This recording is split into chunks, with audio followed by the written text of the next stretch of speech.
Isaac, a central figure in the biblical story. You know, when we dive into the biblical narrative, one name that stands out is Isaac. He's not just a side character. He's the second patriarch in the Judeo-Christian tradition. And his story is packed with moments that are all about faith, trials, blessings, and the incredible continuation of God's covenant with his people. It's like a tapestry, woven with lessons that are just as relevant today as they were back then. Let's start with Isaac's miraculous birth. This part of the story is absolutely fascinating. Imagine this.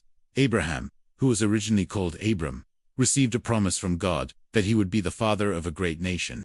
But here's the kicker. His wife Sarah was barren, and they were both well past their prime. Abraham was 100 years old, and Sarah was 90. Can you believe that?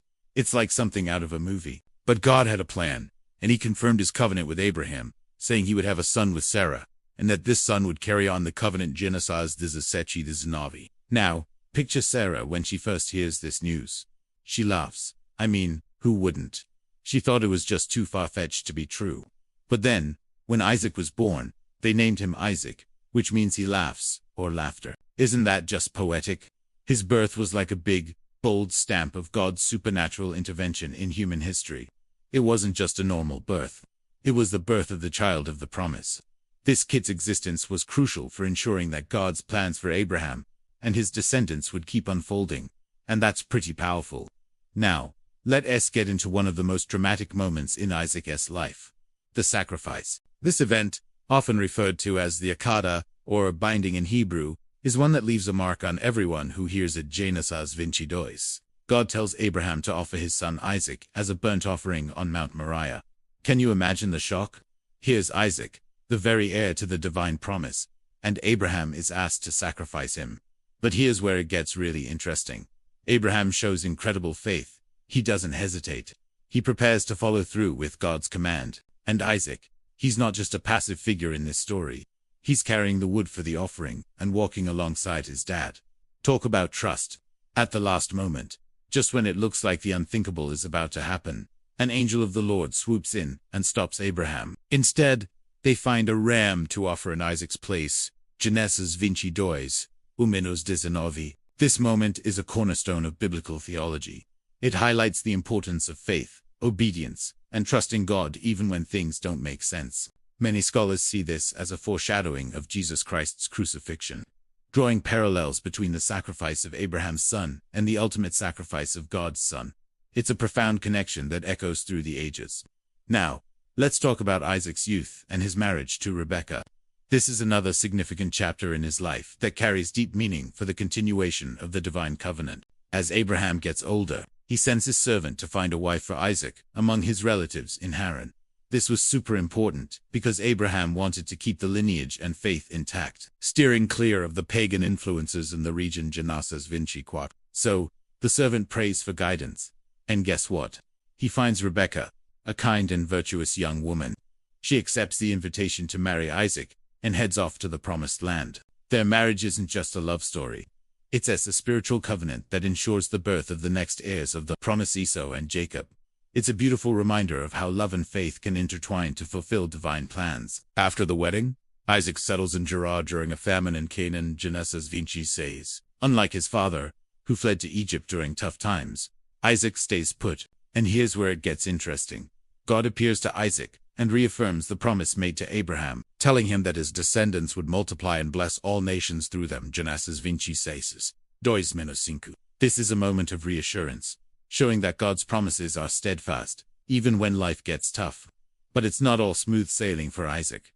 He faces conflicts, especially with the Philistines, who contest the wells of water essential for survival in the dry region. Isaac doesn't back down. He reopens wells dug by his father and digs new ones, showing resilience and determination. Genesis 26:22. This part of his story teaches us that God's blessings don't mean we want to face challenges.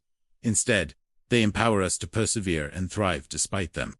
Now, let's dive into the family dynamics with Isaac's twin sons, Esau and Jacob. This part of the story is filled with drama. Isaac intended to bless Esau, the firstborn, but through a scheme orchestrated by Rebekah, Jacob ends up receiving the blessing instead. Isaac, now elderly and with failing eyesight, asks Esau to hunt and prepare a meal for him so he can bless him. Rebekah, wanting Jacob to receive the blessing, instructs him to disguise himself as Esau, and he goes along with it. When Isaac blesses Jacob, it's a huge deal because this blessing carries significant spiritual and material privileges, including family leadership and the divine covenant. But this deception creates chaos in the family. Esau is furious, and Jacob has to flee for his life. This rivalry started even before they were born, with Esau described as a rough hunter and Jacob as a quieter soul who stayed at home. Genesis 25, 19-28. It's a complex web of human relationships, family dynamics, and God's providence working through it all. Even amid flaws and conflicts, God's plans continue to unfold. Isaac's life, while perhaps not as spotlighted as Abraham's or Jacob's, represents a crucial link in the story of salvation. In the New Testament, he's remembered as an example of faith and patience, his birth being the result of a promise fulfilled at just the right time. Hebrews 11:17-20. His story is a reminder that even when we face delays or confusion, there's a greater plan at work. The theological and cultural significance of Isaac cannot be overstated. He's a unifying figure in both Judaism and Christianity. For Jews, he's the father of the Israelites and the heir to the promise made to Abraham, whose descendants would become the chosen people.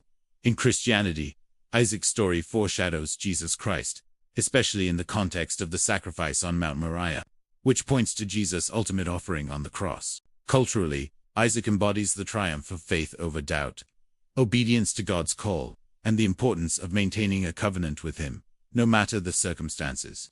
And what about the end of Isaac's life? He lived a long and impactful life, becoming the father of 2 sons, who would eventually give rise to the 12 tribes of Israel. When he passed away, he was buried by Esau and Jacob in the cave of Machpelah, alongside his parents, Abraham and Sarah. Genesis 35-29. This burial symbolizes the continuation of the promise and covenant through generations, highlighting that Isaac's life was a pivotal moment in the history of salvation. If you've found inspiration in Isaac's story, why not share this video with someone who could use a little motivation? Don't forget to hit that notification bell, subscribe to the channel, and give us a thumbs up. We'll catch you in the next video, where we'll explore more incredible stories like this one. Keep that curiosity alive.